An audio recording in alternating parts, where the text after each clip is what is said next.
नमस्कार. RRC नेटवर्कच्या latest बातमीपत्रात मी मानसी आपले स्वागत करते. अशा आहेत आजच्या हेडलाईन्स. हेडलाईन्स प्रस्तुत करता Marcus the readymade multibrand showroom. सर्वोत्तम quality, fresh stock, latest designs, reasonable rate. LRT college road, Raghuvanshi मंगल कार्यालय के बाजू में, अकोला. डिसेंबर मध्यात लागणार महापालिका निवडणुका. महापालिका आयुक्तांची मुंबईत झाली महत्त्वपूर्ण बैठक.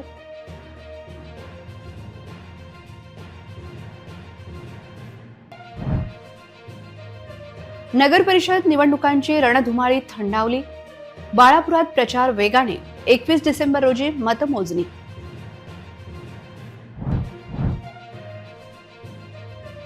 मतदार यादीत पहिल्यांदाच हजारावर हरकती. अकोला महापालिका आयुक्तांची कारवाई मात्र शून्य.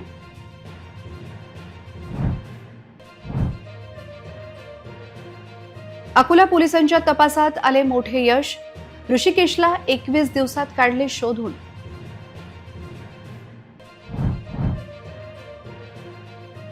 दत्त जयंतीनिमित्त शहरातील मंदिरांमध्ये रोषणाई. सर्वत्र श्रीपाद वल्लभ दिगंबराचा जयघोष. आता सविस्तर बातम्या. नगर परिषद निवडणुकीच्या निकालाची तारीख बदलल्याने आगामी जिल्हा परिषद आणि महानगरपालिका निवडणुकांचा कार्यक्रम घोषित करण्याच्या निवडणूक आयोगाचे नियोजन कोलमडले होते. त्यामुळे आता निवडणूक आयोगाकडून लवकरच एक महत्त्वाचा निर्णय घेतला जाऊ शकतो. त्यानुसार राज्यात जिल्हा परिषद निवडणुकीपूर्वी महानगरपालिकांच्या निवडणुका होऊ शकतात. निवडणूक आयोगाने पहिल्या टप्प्यात नगर परिषद, नगरपंचायत, दुसऱ्या टप्प्यात जिल्हा परिषद आणि तिसऱ्या टप्प्यात महानगरपालिकांच्या निवडणुका घेण्याचे निश्चित केले होते. परंतु उच्च न्यायालयाच्या आदेशानंतर आता या वेळापत्रकात बदल होऊ शकतो.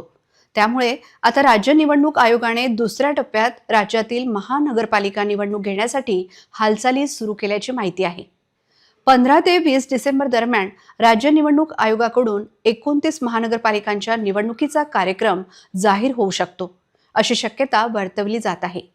राज्यातील 20 जिल्हा परिषदांमध्ये आरक्षणाची 50% मर्यादा ओलांडली गेली आहे. तर राज्यातील 29 महानगरपालिकांचा विचार करता फक्त चंद्रपूर आणि नागपूर मनपात आरक्षण मर्यादेचे उल्लंघन झाले आहे. तुलनेत जिल्हा परिषदांमध्ये 50% आरक्षणाचा घोळ जास्त आहे. त्यामुळे आता निवडणूक आयोगाला 27 महानगरपालिकांच्या निवडणुका आधी घेणे सोयीस्कर वाटत असल्याने त्या दृष्टीने हालचाली सुरू झाल्याचे सांगितले जात आहे. राज्य निवडणूक आयोगाकडून महानगरपालिका निवडणुका जिल्हा परिषदांच्या आधी घेण्याच्या दृष्टीने हालचाली सुरू झाल्या आहेत. त्यासाठी गुरुवारी राज्य निवडणूक आयोगाने 29 महानगरपालिकांच्या आयुक्तांची बैठक बोलावली होती. अकोला जिल्ह्यातील 4 नगर परिषदा आणि एका नगरपंचायतीच्या निवडणुकीसाठी 2 डिसेंबर रोजी मतदान झाले. जिल्ह्यातील विविध मतदान केंद्रावर एकूण 1,81,766 मतदारांपैकी 1,22,453 मतदारांनी मतदानाचा हक्क बजावला. जिल्ह्यात सरासरी 67.37% मतदान झाले.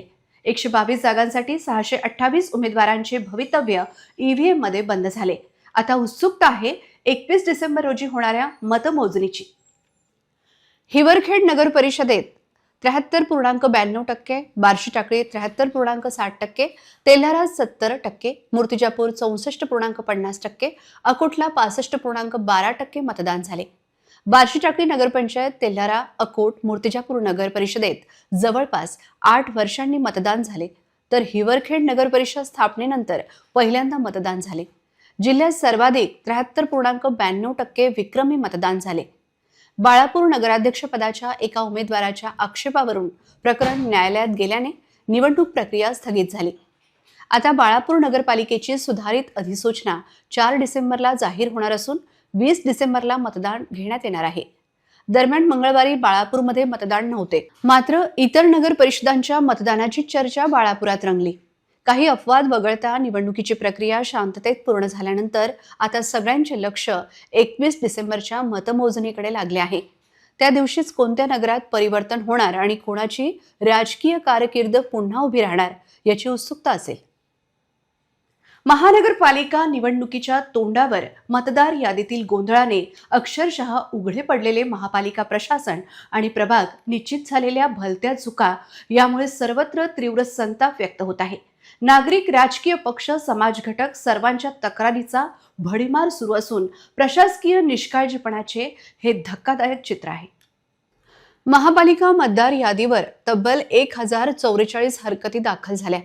एका महापालिकेसाठी हा आकडा सामान्य नाही, तर व्यवस्थेतील गोंधळ किती खोलवर आहे याचा पुरावा आहे.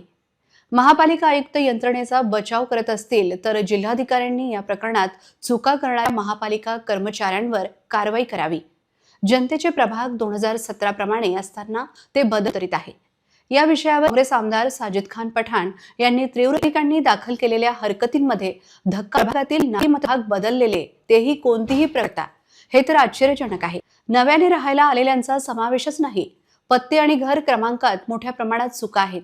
त्यामुळे या चुकीच्या मतदार याद्या तयार कोणी केल्या असा प्रश्न कायम आहे. प्रभाग निश्चिती, क्षेत्रनिहाय मतदान संख्या, याद्यातील फेरफार अशा गंभीर विषयांकडे जिल्हाधिकारी कार्यालयाने तातडीने लक्ष देण्याची गरज आहे. निवडणूक आयोगाचे निर्देश असूनही मनपा प्रशासनातील गोंधळ थांबलेला नाही. तो केव्हा थांबणार असा प्रश्न विचारला जात आहे. अकोला महानगरपालिका सार्वत्रिक निवडणूक 2025च्या अनुषंगाने माननीय राज्य निवडणूक आयोगाच्या प्राप्त निर्देशानुसार अकोला महानगरपालिका प्रारूप मतदार यादीचे विभाजन करण्यात आले असून सदर यादी विभाजनावर प्राप्त हरकती व आक्षेपकरिता दिनांक 3 डिसेंबर 2025 ही दिनांक निश्चित करण्यात आली होती. त्यानुसार आज सायंकाळी 6 वाजेपर्यंत एकूण 1437 आम्हाला हरकती व आक्षेप प्राप्त झालेले आहेत आणि प्राप्त हरकती व आक्षेपानुसार आम्ही नियुक्त केलेले पर्यवेक्षक, नंतर सर्व बिल कलेक्टर, आरोग्य निरीक्षक आणि संबंधित प्रभागाचे अभियंता यांच्या संपूर्ण टीमसह प्रत्यक्ष पडताळणीचं काम सुरू आहे आणि त्यामधील प्राप्त आक्षेपामधील एकूण 152 आक्षेप आम्ही निराकरण केलेले आहेत आणि त्याबाबत आता पुढील आवश्यक दुरुस्ती करून राज्य निवडणूक आयोगासाठी आम्ही अंतिम मतदार यादी पब्लिश करण्यासाठी सदरचा अहवाल प्रस्तावित करणार आहोत. गेल्या 21 दिवसाच्या अत्यंत वेदनादायक काळामध्ये अकोल्यातील कनोजिया कुटुंब एका शांत न संपणाऱ्या भयान स्वप्नात जगत होते. त्यांचा 14 वर्षाचा मुलगा ऋषिकेश संतोष कनोजिया, ज्याच्याकडे साधा मोबाईल फोनही नव्हता, तो 11 नोव्हेंबरच्या संध्याकाळी एक शब्दही न सांगता निघून गेला होता. आज अकोला पोलिसांनी ऋषिकेशला आईकडे सुपूर्द केले तेव्हा दोघा मायलेकांच्या डोळ्यात अश्रू होते. जेव्हा ऋषिकेशचे वडील संतोष कानोजिया यांनी खदान पोलिसात मुलाच्या बेपत्ता झाल्याची तक्रार दाखल केली तेव्हा आव्हान मोठे होते. आजच्या युगात जिथे प्रत्येक हालचालीचा मागोवा तंत्रज्ञानाने घेतला जातो, तिथे ऋषिकेशने कोणतीही डिजिटल निशाणी सोडली नव्हती. या प्रकरणाशी संबंधित एका अधिकाऱ्याने सांगितले, कोणताही मोबाईल डेटा नव्हता, भांडणाचा इतिहास नव्हता, कोणावर संशय नव्हता आणि कोणीही साक्षीदार नव्हते. आम्ही एका भूताचा शोध घेत होतो.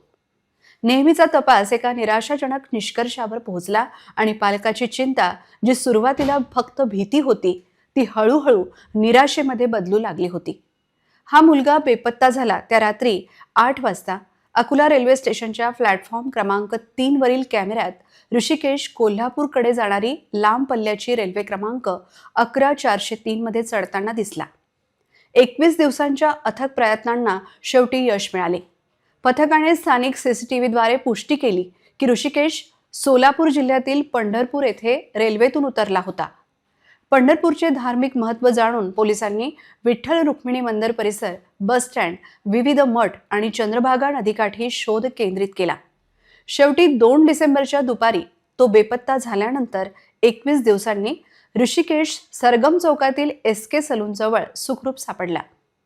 SP चांडक यांच्या उपस्थितीत ऋषिकेशला त्याच्या आईवडिलांच्या ताब्यात देण्यात आले. तेव्हा पालकांच्या डोळ्यात अश्रू होते आणि दुसरीकडे मुलगा मिळाल्याचा आनंद होता.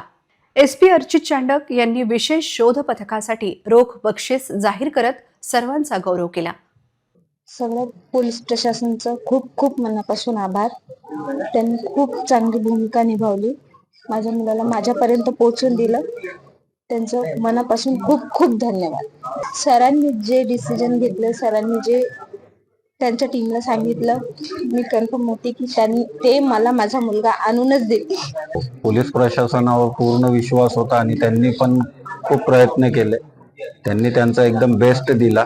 नोव्हेंबरला हे मुला काही न सांगता घरातून निघून गेला होता. त्यांना काही वाईट सवय लावली होती, तर त्यामुळे त्यांचे वडील त्याच्यावर चिडले होते की तुला पोलिसांच्या मी ताब्यात देणार. तर ते घाबरला होता. त्यामुळे ते काही न सांगता, आणि ते खूप छोटा मुलगा आहे, 14 वर्षाचा आहे, 9वीचा मुलगा आहे, ते काही न सांगता निघून गेला होता. आम्ही किडनॅपिंगचा केस दाखल केला होता आणि त्याच्यामध्ये आमची पूर्ण टीम CCTV फुटेज त्यांनी शोधणे सुरू केली होती. परंतु आम्हाला त्याच्यामध्ये काही जास्त लीड्स भेटली नव्हती. 17 दिवस नंतर ते परत त्याचे जे आई वडील आहे ते मला भेटले होते SP ऑफिसमध्ये. नॉर्मली 5-10 मिनिट आपण एक व्हिजिटरला देऊ शकतो, कारण की प्रत्येक दिवस SP ऑफिसमध्ये 50-60 व्हिजिटर्स असतात. परंतु खूप संवेदनशील केस होता, सेन्सिटिव्ह होता, त्यामुळे मी स्वतः यांना 1.5 तास दिले होते. परत टीमला बोलवून 2 अजून चांगली टीम्सचा गठन केला होता. त्याच्यानंतर परत आम्ही CCTV फुटेजचा शोधणं सुरू केला होता. याच्यामध्ये LCBची टीम, PI शंकर शेळकेचे खाली खदानची टीम, SDPO सुदर्शन पाटील आणि पीटर केदारे, मनोज केदारे यांच्या खाली यांनी खूप चांगली तिथे मेहनत घेतली. कमीत कमी 200 विटनेसेस, 200 लोकांचा इंट्रोगेशन आम्ही केला होता. नंतर कमीत कमी 200 ते 300 CCTV फुटेजेस आम्ही शोधले होते. नंतर ते रेल्वे स्टेशनमध्ये गेलेला आहे असा ते दिसून आला. नंतर एक टीम मुंबईला रवाना झाली. नंतर परत एक दिसला की ते कोल्हापूरची ट्रेनमध्ये बसलेला आहे. तर कोल्हापूरची ट्रेनमध्ये बसून आमची टीम गेली होती आणि कोल्हापूरपर्यंत प्रत्येक जिल्हा जे येतात, म्हणजे हिंगोली, वाशिम, हिंगोली, परभणी, धाराशिव, सर्व तिथे जे जे काही जिल्हे येऊ शकतात, तर प्रत्येक जिल्हा, असे 7 जिल्ह्यामध्ये टीम उतरली होती. स्टेशनमध्ये बघितलं होतं CCTV फुटेजेस. 1500 किलोमीटरचा असा प्रवास होता. नंतर असं आढळून आल्यास की ते पंढरपूरमध्ये आहे हे मुलगा, कारण की पंढरपूरच्या एक्झिटमध्ये तो दिसला होता. आणि हे पूर्ण याच्या दरम्यान आमच्याकडे काहीच क्लू नव्हता. आमच्याकडे त्याच्या मुलगाच्याकडे फोन नव्हता, तर आमच्याकडे काही टेक्निकल एव्हिडन्स सुद्धा नव्हते. तरी सुद्धा पंढरपूरमध्ये 2-3 दिवस आमची टीम थांबली होती. तिथे भरपूर त्याचे फोटो व्हायरल केले होते, लोकांना दाखवला होता. तर कुठे कुठे मंदिरमध्ये जाऊ शकतात, कुठे फ्रीमध्ये जेवण भेटतात तिथे जाऊ शकतात. तर काल आमची टीमला यश भेटलेला आहे आणि तो मुलगा आमची टीमला भेटलेला होता. म्हणजे नंतर आज ते आणून त्याचे आई वडिलांच्या ताब्यात दिलेलं आहे. एक उत्तम उदाहरण आहे अकोला पोलीस दलांचा, की म्हणजे काय जर आपण मनावर घेतला तर कोणताही टार्गेट असो, कोणताही चॅलेंज असो, आपण अचीव करू शकतो. आणि लोकांना खरोखर जे न्याय देण्याची आमची जबाबदारी आहे हे आज पार पाडलेली आहे. आणि असे अजून जे काही इश्यूज असतील, कारण की हे पूर्ण दरम्यान आमच्याकडे भरपूर तणाव सुद्धा होता. लोकल बॉडी इलेक्शन्स होते, आमचा बंदोबस्त होता, आउटस्ट्रेच होते आमचे रिसोर्सेस. तरी सुद्धा आमचे सर्व कर्मचारी अधिकाऱ्यांनी खूप चांगली मेहनत घेतलेली आहे. आणि आज खरोखर खूप आनंद वाटलेला आहे. म्हणजे त्यांचे आई वडील यांना बघून ते खूप समाधानी आहे. आणि असंच आम्ही काम करत राहणार. आणि फक्त एक लोकांनी संयम ठेवायचा आहे. आणि नक्कीच जे जे काही शक्य असेल आम्ही नक्कीच.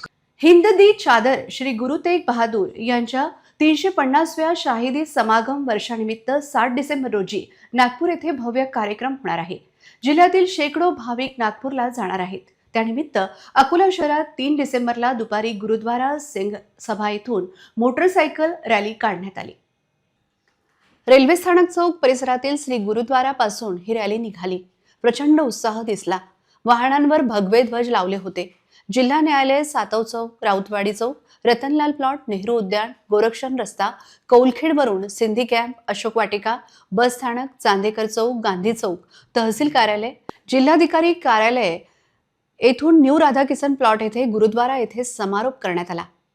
समाज बांधव मोठ्या संख्येने सहभागी होते. शीख, सिकलीगर, बंजारा, लबाना, वाल्मिकी, मोहयाल, सिंधी आदी समाज बांधव मोठ्या संख्येने रॅलीत सहभागी झाले होते. अकोला महापालिकेच्या पाणी पुरवठा विभागाचे ढिसाळ नियोजन, शहरात अमृत योजनेत टाकलेली निकृष्ट जलवाहिनी आणि पुरेशा टाक्यांच्या अभावी विस्कळीत झालेला पाणी पुरवठा ही समस्या कायम आहे. असे असताना आता जिगाव येथून पाणी आणण्याचा उद्योग मनपाने सुरू केला आहे. शहरात दिवसेंदिवस वाढणारी लोकसंख्या, विस्तारित जाणाऱ्या नव्या वसाहती, त्यानुसार वाढणारी पाण्याची मागणी आणि त्यात महानची पाणीपुरवठा यंत्रणा नियमितपणे सुरळीत न चालण्याचे प्रश्न कायम आहेत. अशा परिस्थितीत महान धरणातील अपुरा व अनियमित पाणीपुरवठा लक्षात घेऊन जिगाव प्रकल्पातील पाण्यावर हक्क दाखवण्याचे धाडस अकोला महापालिकेने दाखविले आहे. केंद्र पुरस्कृत अमृत 2.0 अंतर्गत अकोला शहराच्या वाढीव पाणी पुरवठा योजनेला आता प्रत्यक्ष गती मिळाली आहे. तब्बल 218 कोटी रुपयांचा निधी मंजूर झाल्यानंतर महापालिकेकडून कंत्राटदाराला कार्यादेश जारी करण्यात आला आहे. या योजनेअंतर्गत पहूर पूर्णा ते निमकरदा मार्गावर 1150 मिलीमीटर व्यासाची 31.90 किलोमीटर लांबीची मुख्य जलवाहिनी टाकण्यात येणार आहे.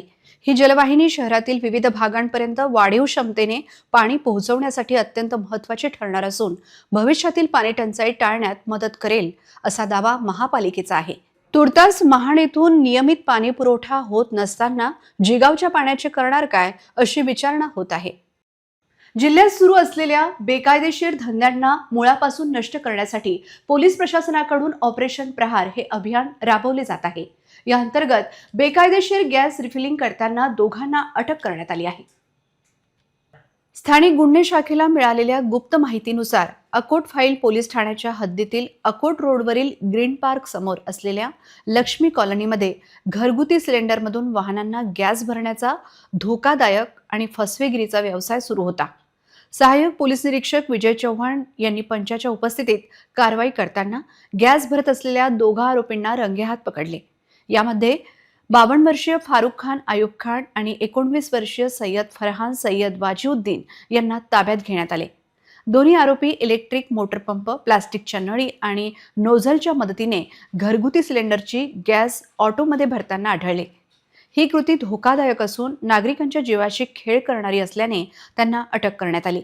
त्यांच्याकडून HP आणि भारत गॅस कंपनीचे 19 घरगुती सिलेंडर, एक HP गॅस भरण्याच्या 2 मशीन, नळी, इलेक्ट्रिक वजन काटा असे मिळून 37,500 रुपयांचा मुद्देमाल जप्त करण्यात आला. आरोपींवर विविध कलमांतर्गत गुन्हा दाखल करण्यात आला आहे.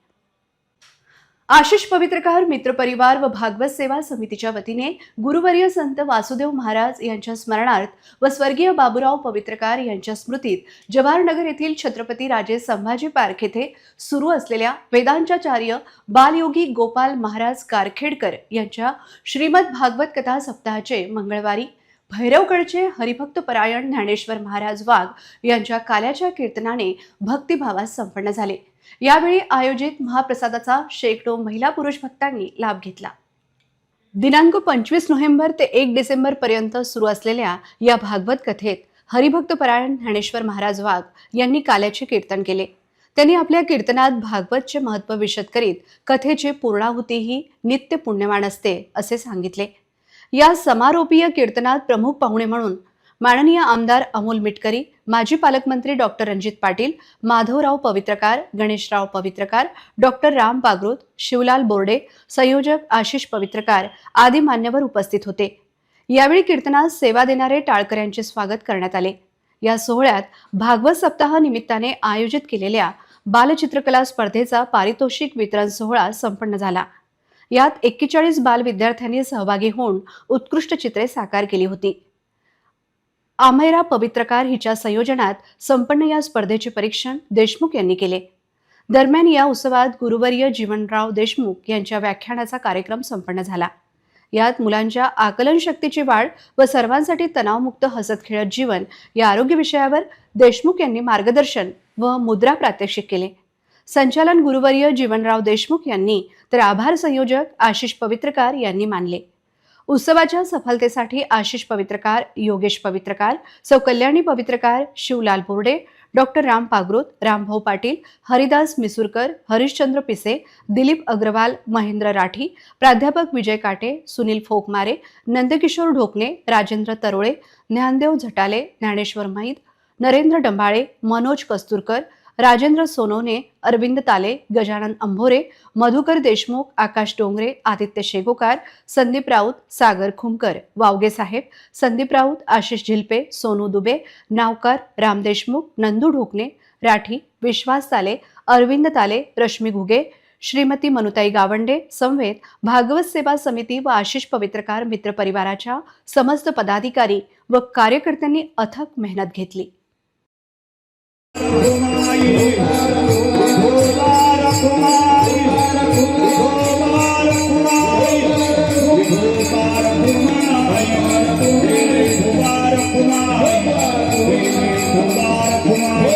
Jai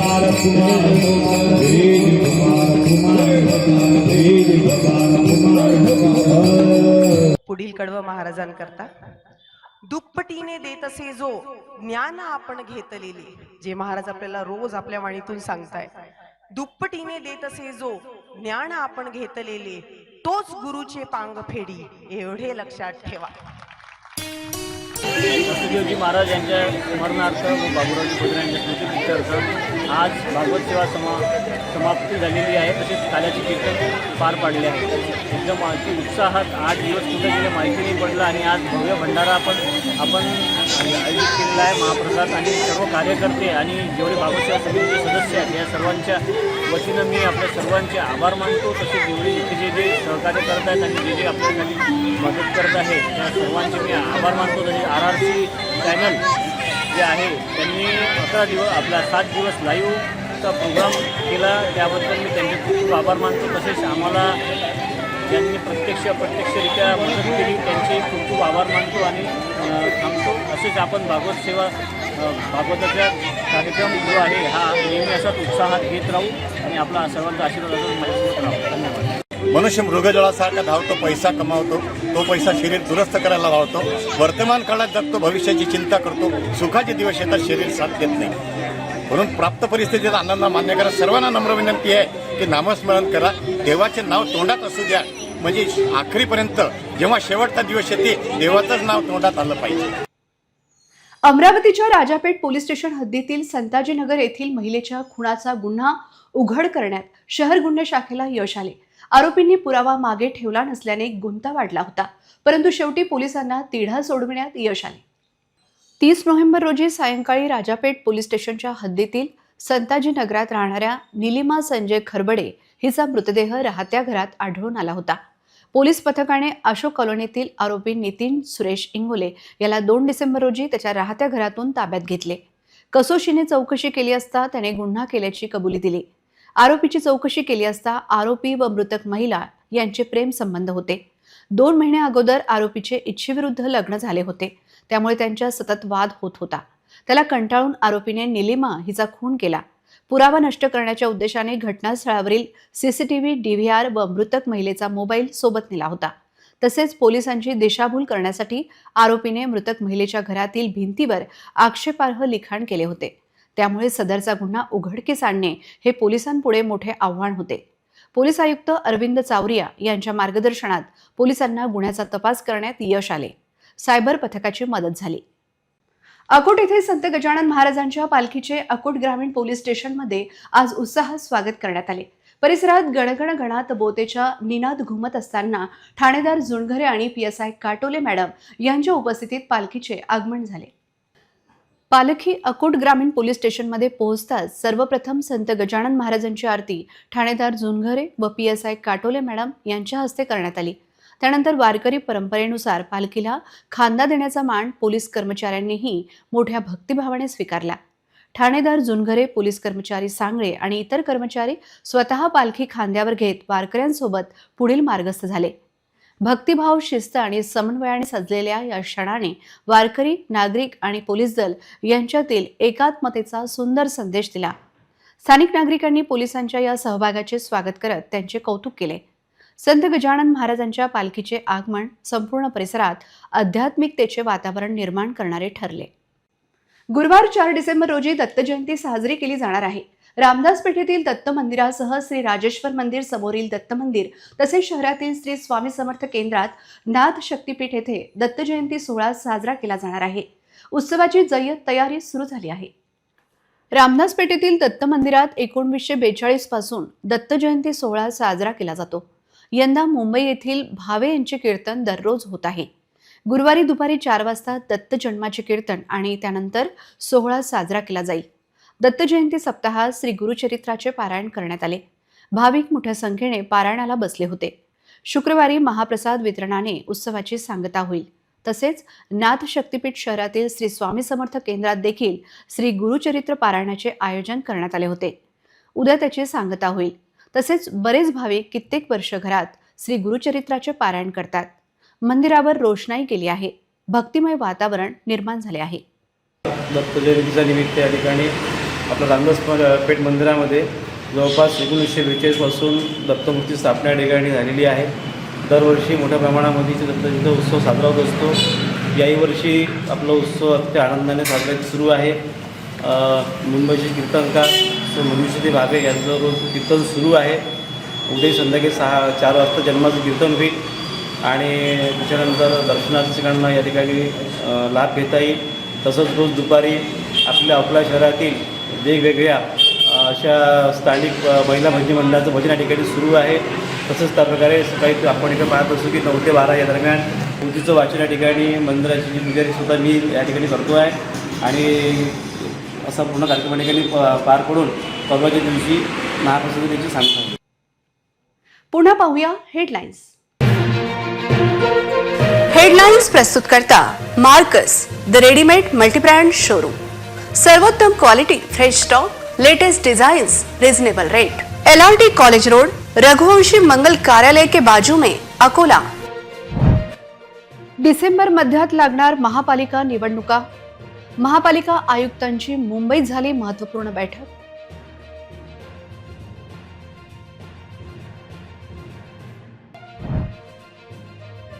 नगर परिषद निवडणुकांची रणधुमाळी थंडावली. बाळापुरात प्रचार वेगाने. 21 डिसेंबर रोजी मतमोजणी.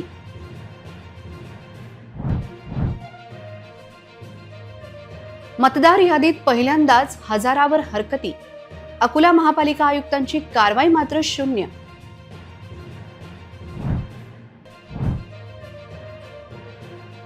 अकोला पोलिसांच्या तपासात आले मोठे यश. ऋषिकेशला 21 दिवसात काढले शोधून.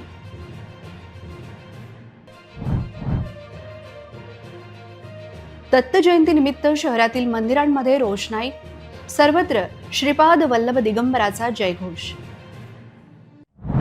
बातम्यांसाठी तुम्ही पाहत रहा RRC news. 2,40,000 दर्शकांनी RRC digital Akola हे यूट्यूब चॅनल सबस्क्राईब केले आहे. तेव्हा तुम्ही कसली वाट पाहत आहात? तुम्ही पण सबस्क्राईब करा आणि बेल आयकॉन क्लिक करत RRCच्या बातम्या निरंतर पहा. तुमच्या मोबाईलवर नोटिफिकेशन मिळण्यासाठी सबस्क्राईब करा RRCचे यूट्यूब चॅनल. लाईक आणि फॉरवर्ड करा RRC डिजिटल अकोलाचे हे न्यूज बुलेटिन. पुन्हा भेटूया लेटेस्ट बातम्यांसह नव्या बातमीपत्रात. तोवर नमस्कार.